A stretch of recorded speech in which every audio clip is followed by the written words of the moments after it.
All right, scholars, we're going to go ahead and get started reading. This is the chapters that you need to read for homework tonight, so make sure you're following along. Me and Mad Dog. Arlie Wanderdell, who teaches music once a week at our school, though Ma says he's no teacher at all, just a local song plugger. Arlie Wanderdell asked if I'd like to play piano solo at the Palace Theater on Wednesday night.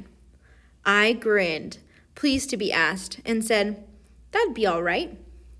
I didn't know if Ma would let me. She's an old mule on the subject of my schooling. She says, "You stay at home on weeknights, Billy Joe." And mostly, that's what I do. But Arlie Wanderdell said, "The management asked me to bring them talent, Billy Joe, and I thought of you." Even before Mad Dog Craddock, I wondered. "You and Mad Dog," Arlie Wanderdell said. Darn that blue-eyed boy, with his fine face and his smooth voice, twice as good as a plowboy has any right to be. I suspected Mad Dog had come first to Arlie Wanderdell's mind, but I didn't get too riled. Not so riled I couldn't say yes. So in this poem right here, we see the author is building on our knowledge of the fact that Billy Joe loves to play the piano. Permission to play. Sometimes when Ma is busy in the kitchen or scrubbing or doing wash, I can ask her something in such a way that I annoy her just enough to get an answer, but not so much I get a no. That's a way I found of gaining what I want, by catching Ma off guard, especially when I'm asking for permission to play piano. Right out asking her is no good. She always gets testy about me playing, even though she's the one who truly taught me. Anyway, this time I caught her in the slow stirring of biscuits, her mind on other things, maybe the growing baby inside her. I don't know, but anyhow, she was distracted enough, and I was determined enough. This time, I got just what I wanted, permission to play at the Palace. January 1934. On stage. When I point my fingers at the keys, the music springs straight out of me. Right hand playing notes sharp as tongues, telling stories, while the smooth, buttery rhythms back me up on the left.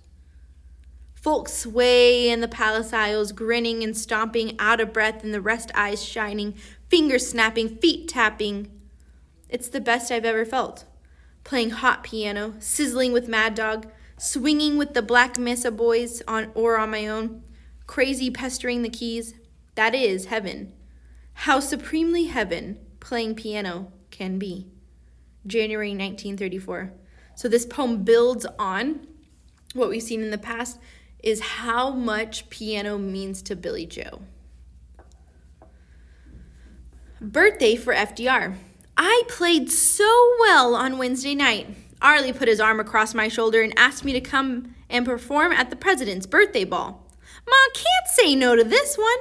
It's for President Roosevelt. Not that Mr. Roosevelt will actually be there, but the money collected at the ball, along with the balls all over the country, will go in the president's name to the Warm Spring Foundations, where Mr. Roosevelt stayed once when he was sick. Someday, I plan to play for President Franklin Delano Roosevelt himself. Maybe I'll go all the way to the White House in Washington, D.C. In the meantime, it's pretty nice Arlie asking me to play twice for Joyce City. January 1934. So here we have Billy Joe getting the chance of a lifetime to play at the president's ball, and she seems super excited. Not too much to ask. We haven't had a good crop in 3 years. Not since the bounty of 31.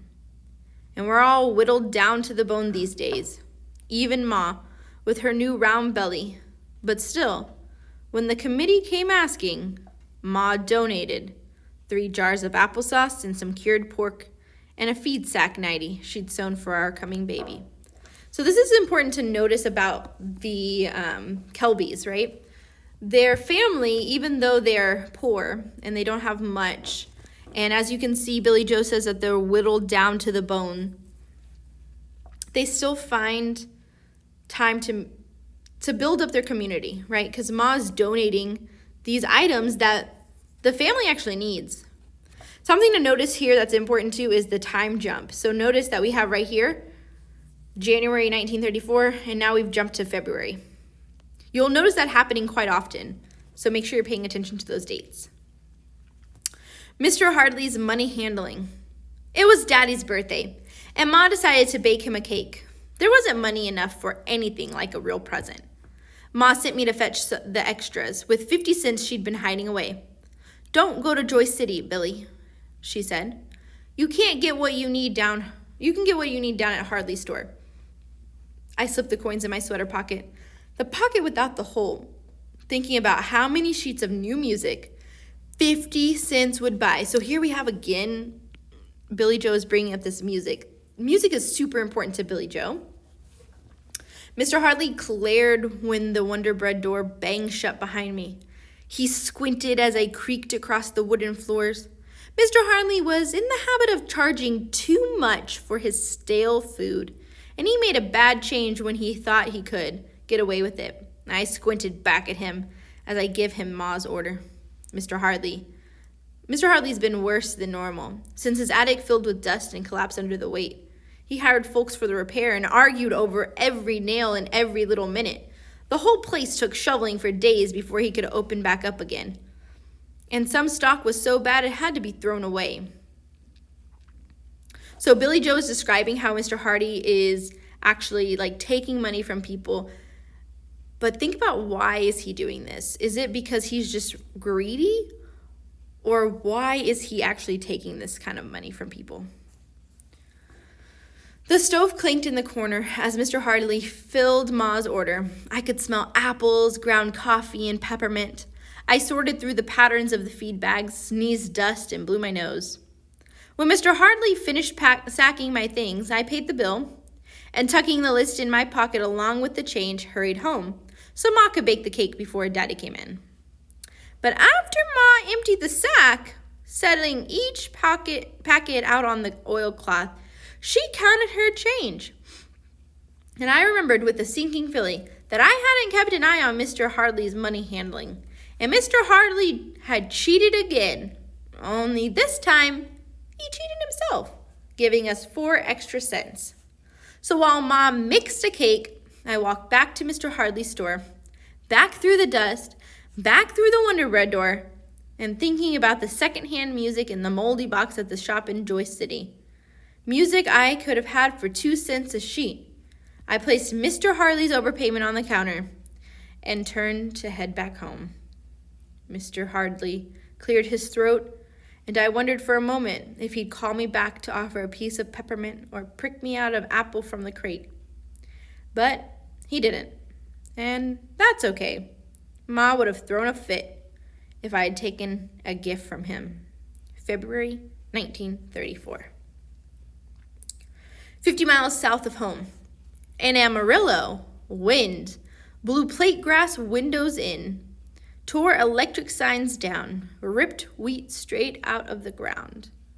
February 1934. So something to note is that Amarillo is in Texas. Remember that Billy Joe is now in Oklahoma, but that is super close, obviously, as it states 50 miles south of home, to Billy Joe. So things are getting pretty bad in terms of the weather. But Billy Joe is kind of used to it. Rules of dining. Ma has rules for setting the table.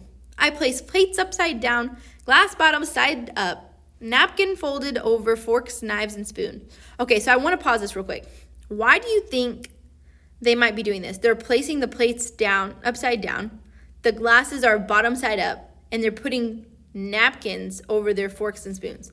Think about what's happening in their environment, in their setting. Why might they be doing that? Okay, let's keep going on. When dinner is ready, we sit down together, and Ma says, "Now." We shake out our napkins, spread them over our lap, and flip our glasses and plates, exposing neat circles, round comments on what life would be without dust. Daddy says, "The potatoes are peppered plenty tonight, Polly, and chocolate milk for dinner, aren't we in Clover?" when really all our pepper and chocolate is nothing but dust. I want you to imagine that for a second. That all the food and everything you drink right now is covered in dust. How might that feel? How might that feel? I heard words from Livy Killings. The killing can't find work, can't get food. Livy's brother Reuben, 15 last summer, took off, thinking to make it on his own. I hope he's okay. With the baby growing inside Mom, it scares me thinking. Where would we be without somewhere to live? Without some work to do? Without something to eat? At least we've got milk, even if we have to chew it. February 1934. Breaking drought. After 70 days of wind and sun, of wind and clouds, of wind and sand, after 70 days of wind and dust, a little rain came. February 1934. On this poem, I want you to take a look at how the author actually presents this. They have a ton of repetition happening right here. After 70 days, and all of this repetition again. And then they break up these lines right here, these 3 lines, to show how little. So the author is actually doing this on purpose. They're writing the poem in such a way that makes you see how little rain came. Let's keep reading. Dazzled. In the kitchen, she is my ma. In the barn, in the field, she's my daddy's wife. But in the parlor, so a parlor is like a living room, Ma is something different. She isn't much to look at, so long and skinny and her teeth poor, her hair dark, always needing a wash. But from the time I was 4, I remembered being dazzled by her whenever she played the piano. Daddy bought it, an old Kramer, his wedding gift to her. She came to his house and found gapes in the walls, a rusty bed, no running water, and that piano gleaming in the corner. Daddy gets soft eyes, standing behind her while she plays. I want someone to look at me that way. On my 5th birthday, Ma sat me down beside her, and started me to reading music, started me to playing. I'm not half so good as Ma. She can pull Daddy into the parlor even after the last milking, when he's so beat he barely knows his own name, and all he wants is a mattress under his bones. You've got to be something to get his notice that time of day, but Ma can. I'm not half so good with my crazy playing as she is with her fine tunes and her fancy fingerwork, but I'm good enough for Arlie, I guess. March of 1934. Debts. Daddy is thinking of taking a loan from Mr. Roosevelt and his men to get some new wheat planted, where the winter crop has spindled out and died. Mr. Roosevelt promises Daddy won't have to pay a dime till the crop comes in. Daddy says, I can turn the field over starting again. It's sure to rain soon. Wheat's sure to grow, Ma says. What if it doesn't? Daddy takes off his hat, roughs up his hair, puts the hat back on. Course it'll rain, he says. Ma says, Bae, it hasn't rained enough to grow wheat in 3 years. Daddy looks like a fight brewing. He takes that red face of his out to the barn to keep from feuding with pregnant Ma. I ask Ma how, after all this time, Daddy still believes in the rain. Well, it rains enough, Ma says, now and again, to keep a person hoping. But even if it didn't, your daddy would have to believe. It's coming on spring, and he's a farmer. March 1934. Foul as maggoty stew. So I want you to take a second for a second. If something is foul, that means it's not good. And think about maggoty stew. Would you like to eat that? Probably not. So this poem is probably about something that's not so good. Arlie Wonderdale said, the rehearsals for the Sunny of Sunnyside shouldn't take me out of school more than twice next week. When I told Ma, she got angry about my missing school to play piano for some show. Me and Daddy were trying our best to please Ma for fear of what it might do to the baby if we don't. I don't know why she's so against me playing. She says the school is important, but I do all right in school. I know she doesn't like the kind of music I play, but sometimes I think she's just plain jealous when I'm at the piano and she's not. And maybe she's a little afraid of me going somewhere with the music she can't follow, or of the music taking me so far away, one day I'll never come home. Whatever the reason, she said I couldn't do it. Arlie had to get somebody to take my place. I do as she says. I go to school, and in the afternoons I come home and run through my chores, doing my reading, my math work at the kitchen table. And all the while I glare at Ma's back with the scowl, foul as maggoty stew. March 1934. So now we know why it's so foul, why she's giving her mother this look.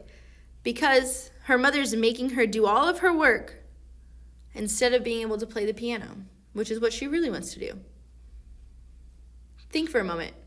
Why do you think the piano is so important to Billy Joe? Let's go on. When I got state test, I'm sure you're all familiar with that.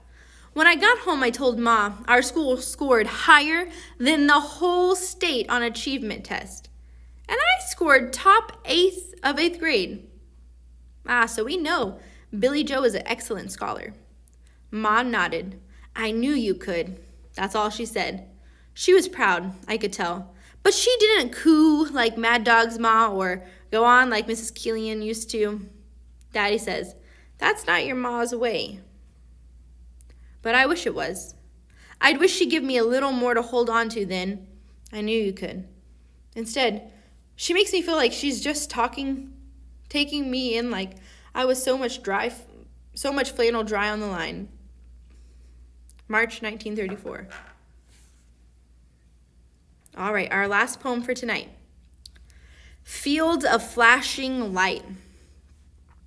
I heard the wind rise and stumbled from my bed down the stairs, out the front yard, into the yard. The night sky kept flashing. Lightning danced down on its spindly legs. I sensed it before I knew it was coming. I heard it, smelled it, tasted it. Dust. While Ma and Daddy slept, the dust came in, tearing up fields where the winter wheat, set for harvest in June, stood helpless. I watched the plants surviving after so much drought and so much wind. I watched them fry, or flatten, or blow away like bits of cast-off rags. It wasn't until the dust turned towards the house like a fired locomotive I fled, barefoot and breathless, back inside. It wasn't until the dust hissed against the windows, until it ratcheted the roof, that Daddy woke. He ran into the storm, his overalls half hooked over his union suit. Daddy, I called. You can't stop dust. Ma told me to cover the beds, push the scatter rugs against the door, dampen the rags around the windows, wiping dust out of everything. She made coffee and biscuits, waiting for Daddy to come in. Sometime after 4, rubbing low on her back, Ma sank down into a chair at the kitchen table and covered her face. Daddy didn't come back home for hours, not until the temperature dropped so low it brought snow. Ma and I sighed grateful, stirring out the dirty flakes, but our relief didn't last. The wind snatched the snow right off the field, leaving behind a sea of dust, waves and waves and waves of dust, rippling across our yard. Daddy came in. He sat across from Ma and blew his nose. Mud streamed out. He coughed and spit out mud. If he had cried, his tears would have been mud too. But he didn't cry, and neither did Ma. March 1934. All right, make sure you're logging straight into your homework for tonight. The link is posted on Teams.